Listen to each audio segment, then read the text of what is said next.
Selamat siang Pak Eri dan teman-teman. Perkenalkan nama saya Denny Putra, NIM 1812006, Teknik Industri dari Fakultas Sains dan Teknologi Universitas Katolik Musi Caritas. Pada kesempatan kali ini saya ingin membahas mengenai esensi leadership dari sebuah film. Yang pertama, saya akan membahas film yang berjudul Soekarno. Sinopsis. Lahir dengan nama Kusno dan karena sering sakit diganti oleh ayahnya dengan nama Soekarno. Besar harapan, anak kurus itu menjelma menjadi kesatria dalam pewayangan layaknya tokoh Adipati Karno. Harapan bapaknya terpenuhi. Umur 24 tahun, Soekarno berhasil mengguncang podium, berteriak, "Kita harus merdeka sekarang." Akibat, dia harus dipenjara, dituduh menghasut dan memberontak. Tapi keberanian Soekarno tidak pernah padam. Esensi leadership dari film Soekarno, yang pertama, kompetensi. Saat peristiwa Rengas Dengklok, Soekarno diancam oleh golongan muda untuk mempercepat kemerdekaan sampai-sampai ia diancam. Tapi Soekarno tidak takut dengan jumlah golongan muda. Soekarno terus berhati-hati dalam mengambil setiap keputusan. Berwawasan ke depan. Soekarno merupakan pemimpin yang menunjukkan bahwa dia seorang pemimpin yang berwawasan ke depan. Soekarno selalu mengambil keputusan yang tepat. Seperti saat Soekarno menyatakan bahwa ia yakin 100% untuk menyatakan 70 juta penduduk dalam satu negara dan mengatasi kesenjangan. Soekarno menolak usulan Indonesia berbentuk kerajaan dan federasi. Selanjutnya, aktualisasi diri. Soekarno adalah pemimpin yang selalu tampil di depan. Soekarno mampu menggerakkan hati setiap orang yang mendengarnya. Seperti saat Soekarno berpidato di hadapan PNI. Karena kemampuan inilah Soekarno dipercaya oleh Jepang sebagai pemimpin Indonesia menuju kemerdekaan. Yang selanjutnya menginspirasi. Soekarno memperlihatkan kepercayaan diri dalam sebuah interaksi, memegang kendali dan memberikan inspirasi bagi pejuang lainnya. Setiap kata yang disampaikan Soekarno sangat menginspirasi rakyat. Seperti ketika Soekarno menyampaikan pesan kepada para pemuda untuk bergabung dalam peta. Pesan ini disebar di desa-desa dan menarik perhatian seluruh pemuda. Selanjutnya kita akan mereview mengenai film 5 cm. Sinopsis, Genta, Arial, Zafran, Riani, dan Ian adalah 5 remaja yang telah menjalin persahabatan 10 tahun lamanya. Mereka memiliki karakter yang berbeda-beda. Zafran yang puitis, sedikit gila, apa adanya, idealis, agak narsis, dan memiliki bakat untuk menjadi orang terkenal. Riani yang merupakan gadis cerewet, cerdas, dan mempunyai ambisi untuk cita-citanya. Genta, pria yang tidak senang mementingkan dirinya sendiri sehingga memiliki jiwa pemimpin dan mampu membuat orang lain nyaman di sekitarnya. Arial, pria termaco di antara pemain lainnya. Hobi berolahraga, paling taat aturan, namun paling canggung kenalan dengan wanita. Ian, dia memiliki badan yang paling subur dibandingkan teman-temannya. Penggemar Indomie dan bola, paling telat wisuda. Ada pula Dinda, yang merupakan adik dari Arial, seorang mahasiswi cantik yang sebenarnya dicintai Zafran. Suatu hari mereka berlima merasa jenuh dengan persahabatan mereka dan akhirnya kelimanya memutuskan untuk berpisah dan tidak saling berkomunikasi satu sama lain selama 3 bulan lamanya. Selama 3 bulan berpisah, penuh kerinduan, banyak yang terjadi dalam kehidupan mereka berlima. Sesuatu yang mengubah diri mereka masing-masing untuk lebih baik dalam menjalani kehidupan. Setelah 3 bulan berselang, mereka berlima pun bertemu kembali dan merayakan pertemuan mereka dengan sebuah perjalanan penuh impian dan tantangan. Sebuah perjalanan hati demi mengibarkan sang saka merah putih di puncak tertinggi Jawa, yaitu di puncak Mahameru pada tanggal 17 Agustus. Sebuah perjalanan penuh perjuangan yang membuat mereka semakin mencintai Indonesia. Petualangan dalam kisah ini bukanlah petualangan yang menantang adrenalin demi melihat kebesaran sang ilahi dari atas puncak gunung.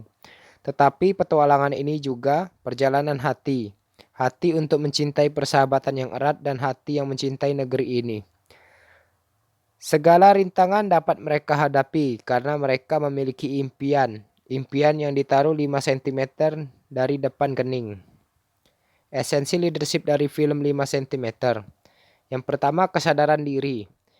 Ariel yang merasa sangat kedinginan dan tubuhnya menjadi lemas. Dia hampir tidak mau lagi melanjutkan pendakian. Tetapi Ariel tahu bahwa dia sangat ingin mencapai puncak. Dan akhirnya ia meyakinkan dirinya bahwa dia mampu. Dengan kepercayaan diri yang kuat, Ariel memutuskan untuk tetap melanjutkan pendakian hingga mencapai puncak tertinggi di Pulau Jawa, yaitu Puncak Mahameru. Yang kedua, pengendalian diri. Ian mampu mengelola emosinya dengan baik. Ian yang sedang mencari data untuk skripsinya mencoba meminta bantuan sebuah perusahaan untuk mengisi kuesioner yang telah disiapkan. Setelah melakukan kesepakatan, staf HRD perusahaan tersebut bersedia menerima kuesioner Ian. Tetapi ketika Ian ingin mengambil kuesioner kembali, kuesioner tersebut belum diisi dan Ian mendengar perkataan kasar dari staf HRD yang tidak ingin membantunya karena tidak akan mendapatkan keuntungan bagi dirinya. Menghadapi kejadian tersebut, Ian berusaha untuk tenang dan tidak mengeluh. Emosi yang Ian rasakan pada waktu itu tetap terkendali. Yang ketiga, mudah beradaptasi. Genta paling enak diajak dalam berbagai kegiatan seperti menonton film bersama Riani, lari dan main basket dengan Ariel, membuat puisi dan lagu bersama Zafran, dan pergi ke Glodok dengan Ian. Bahkan keempat sahabatnya sepakat bahwa jika curhat pun paling enak juga dengan Genta. Yang keempat, inovatif. Genta mampu berpikir out of the box dengan menciptakan tema pameran lain dari biasanya. Dia menganggap seseorang yang menggunakan komputer sebenarnya sedang berpetualang, sehingga Genta terinspirasi untuk membuat sesuatu yang baru, yaitu pameran dengan nuansa petualangan di hutan.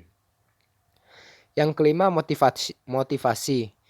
Reani bercita-cita bekerja di stasiun TV, akhirnya mulai magang di sebuah stasiun TV swasta.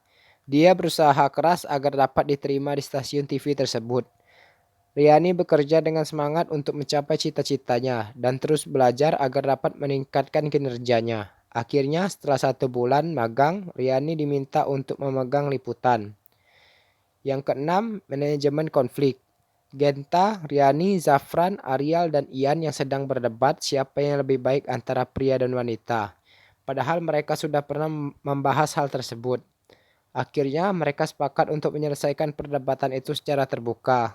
Mereka menyimpulkan bahwa pria dan wanita tidak diciptakan untuk saling melengkapi. Tidak ada yang lebih buruk atau lebih baik karena keduanya diberi kenikmatan, kelebihan, dan kekurangan. Yang ketujuh, kepemimpinan. Genta memandu apa saja yang harus dia dan sahabat-sahabatnya lakukan dalam masa pendakian. Tetapi Genta tidak hanya sekedar memberi arahan, dia juga memberi teladan, yaitu dengan memulai sesuatu pekerjaan, sehingga sahabat-sahabatnya mengikuti apa yang dia lakukan. Yang kedelapan, kemampuan tim.